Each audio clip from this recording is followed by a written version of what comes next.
벡서스 채널에 오신 것을 환영합니다. 이번 영상에서는 미국 트럼프 대통령 재선의 분수령이 될 딥스테이트에 대해 다뤄보려고 합니다. 이 딥스테이트는 사실 미국뿐 아니라 우리나라를 포함한 전 세계의 정치 경제계와 연결이 되어 있는데요. 워낙 방대한 내용이라 오늘은 딱 미국의 내부적인 부분만 정리해서 설명드리도록 하겠습니다. 트럼프는 이미 지난 미 대선 때 딥스테이트의 해체를 선거의 주요 아젠다 중 하나로 내세웠고 트럼프의 지지자들도 딥스테이트에 대한 적개심이 상당한 상황입니다. 미국 보수의 대부 깅리치는 폭스뉴스를 통해 딥스테이트에 대해 이렇게 말합니다.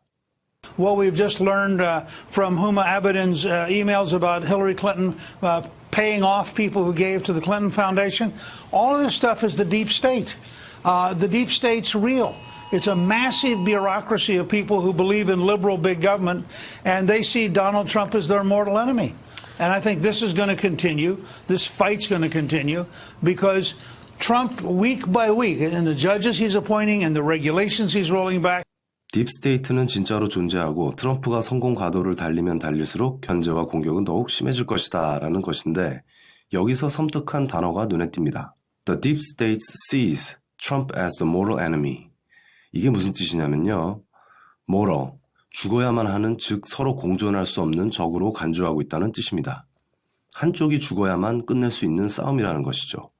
트럼프가 지목하고 있는 딥스테이트는 미국의 언론, 금융, 정치를 장악하고 있는 유대계 혹은 친유대 자본 세력을 말합니다. CIA, FBI도 마찬가지고요. 일각에서는 일루미나티 혹은 로마 예수회를 지목하기도 합니다. 대선 주자로 맞붙었던 힐러리 클린턴도 마찬가지로 딥스테이트로 지목했고요. FBI 전국장 제임스 코미 역시 트럼프가 기소하려고 했던 딥스테이트입니다. 로버트 뮬러가 특검을 맡았던 트럼프와 러시아의 스캔들도 지난 3월 완전 무혐의로 결정나면서 딥스테이트와 트럼프의 승부는 트럼프 쪽으로 거의 기울었다고 볼 수 있습니다.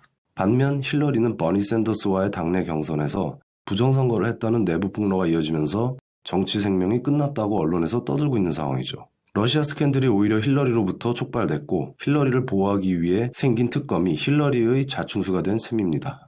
이제는 어느 정도 알려진 사실이지만 뉴욕타임스, 워싱턴 포스트, 타임, CNN 등 미국의 주요 언론들은 모두 유대 자본에 의해 움직이고 있습니다. 로버트 브라이언, NBC, 썸너 레드스톤, CBS, 아비브 네보, CNN, 타임, 피플, 아서 슐츠버거, 뉴욕타임스, 제인 하먼, 뉴스위크. 지난 대선 메인스트림 언론의 편파 보도는 상상을 초월할 정도였죠. 2차 토론 직후 보도된 CNN의 방송은 의아할 만큼 편파적이었습니다. 영상을 보면 CNN의 한 여성 앵커가 트럼프의 지지자를 게스트로 초대해 그가 트럼프를 지지하는 이유를 묻는데 트럼프의 지지자가 트럼프 지지율을 말하는 대목에서 여성 앵커는 고개를 떨구며 노골적인 편파 방송을 내보냅니다. 하지만 CNBC 등 온라인에서 진행된 설문조사에서는 트럼프가 68%, 힐러리가 32%로 트럼프 쪽의 손을 들었습니다. 100만 명 이상이 참여한 온라인 투표였습니다. 딥스테이트의 영향력은 언론뿐 아니라 금융도 장악하고 있습니다. 미 연방은행 Federal Reserve Bank의 이사회라고 할 수 있는 페드는 의장직만 42년째 유대계 독점 체제입니다. 이사회는 7명으로 구성되어 있는데 이사회의 의장과 부의장에 대한 임명권은 미국 대통령에게 있습니다. 만약 페드와 백악관이 모종의 거래를 하면 비밀리에 벌어지는 국제금융 사기를 막을 방법이 없는 것이죠. 단 트럼프 같은 대통령이 나오지 않는다는 가정하에서 말입니다. 여기서 알아야 할 것은 페드 의장의 영향력은 미 연방은행의 자금력에서 나오는 것이 아니라는 것입니다. 실제 영향력은 기축통화를 찍어내면서 발생하는 세계 경제에 대한 통제력에서 나옵니다. 페드 90%의 수익은 미국 정부로 나머지 수익은 배당금으로 지출됩니다. 사실상 비영리 기관을 표방하고 있죠. 표면상 주인이 없는 형태를 띠고 있지만 이면에는 페드로부터 연간 소유지분 6%의 배당금을 받는 월가의 은행들이 존재합니다. 이 월가의 은행들은 철저히 유대 자본가들의 이익에 따라 움직입니다. 이것이 가능한 이유는 전체 미국 은행의 38%가 의무적으로 가입되어 있는 페드의 이사회의 은행장들이 의결권을 갖고 의사결정에 참여하기 때문입니다. 사실상 유대 자본이 흘러들어간 월가의 은행들이 페드의 주인인 셈인 것이죠. 페드를 수술대 위에 올리겠다고 하는 트럼프는 이들에게 역사상 가장 위협적인 미국 대통령일지도 모릅니다. 그래서 이 유대 자본가들이 로비에 가장 공을 들이는 곳이 정치, 즉 백악관입니다. 지난 미 대선에서 유대 자본가들이 낙점한 정치인은 바로 힐러리 클린턴. 정치 후원금의 제약이 없다고 볼 수 있는 미국 선거법은 수많은 유대계 메가도너들을 만들어냈습니다. 당시 힐러리의 최고 후원자 1위부터 5위까지 월가 유대계 대표가 운영하는 헤지펀드였습니다.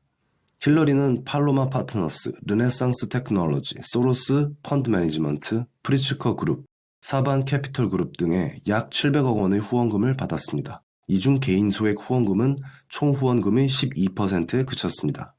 반면 트럼프는 월가의 거물들이 철저하게 외면했습니다. 트럼프는 총 후원금이 230억 원에 그쳤는데 힐러리 클린턴의 절반에도 못 미치는 금액입니다.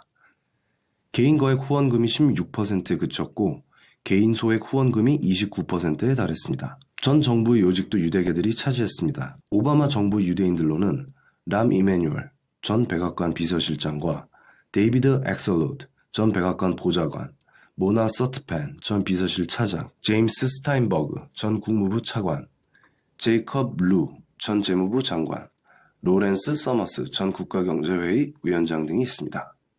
당시 상황을 보면 유대인은 페드, 백악관, 월스트리트, 언론 등 권력과 돈이 있는 골목을 모두 차지하고 있었다고 볼 수 있습니다. 유대계가 장악한 언론, 월스트리트, 백악관, 페드 모두 힐러리 클린턴 편이었습니다. 트럼프는 이 판도를 바꾸겠다고 했고 실제로 그렇게 만들었습니다. 유튜브나 트위터 같은 온라인 매체로 인해 중산층에서 서민층까지 아울렀던 트럼프가 당당히 백악관에 입성한 것입니다. 트럼프의 열성 지지자들은 2008년 서프라임 모기지 사태를 피부로 겪은 세대들입니다. 월가의 유대 자본이 만들어낸 미국 경제의 허상과 그로 인해 아픔을 겪었던 산 증인들인 것이죠. 이 지지층은 트럼프의 당선을 단순히 좋아하는 것에 그치지 않고 미국의 썩은 환부를 도려낼 영웅으로 여기고 있습니다. 이런 분위기는 트럼프 당선 이후 더욱 고조되고 있습니다. 트럼프의 재선의 분수령은 한 번 승리를 거뒀던 딥스테이트와 트럼프의 관계입니다.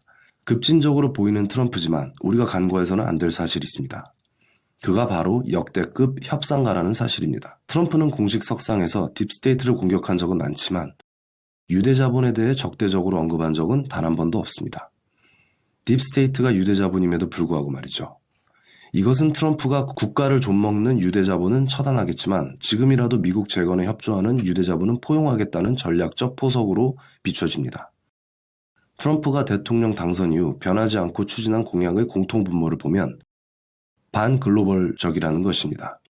트럼프의 핵심 공약 중 하나인 북미 자유 무역 협정을 보면 22년 전 체결된 만큼 트럼프 진영은 나프타 현대화의 필요성을 주장했습니다. 협상 결렬 시 나프타 탈퇴까지 하겠다며 강수를 뒀던 트럼프 진영은 결국 나프타 재협상에 성공했습니다.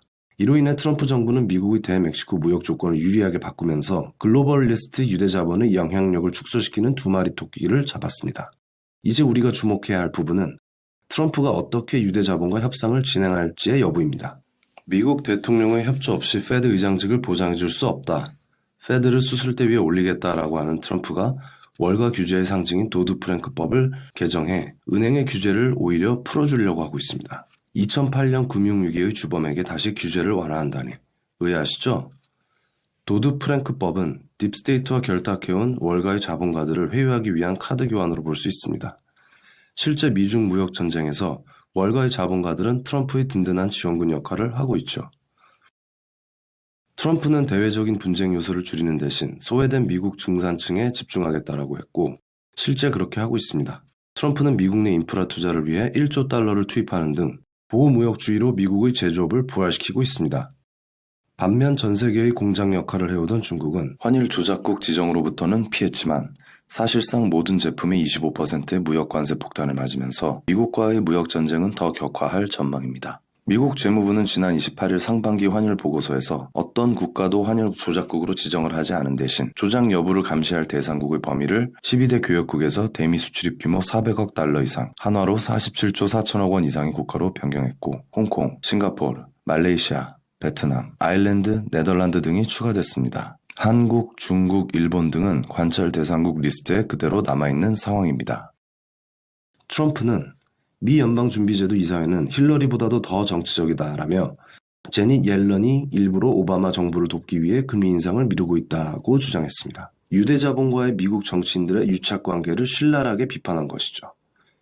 민주당 경선에서 돌풍을 일으켰던 버니 샌더스 의원도 페드 비난에 가세했던 인물 중 한 명입니다. 그런데 민주당 지도부와 클린턴이 조직적으로 샌더스를 낙마시키려 했던 정황이 클린턴 이메일 유출로 드러난 것이죠.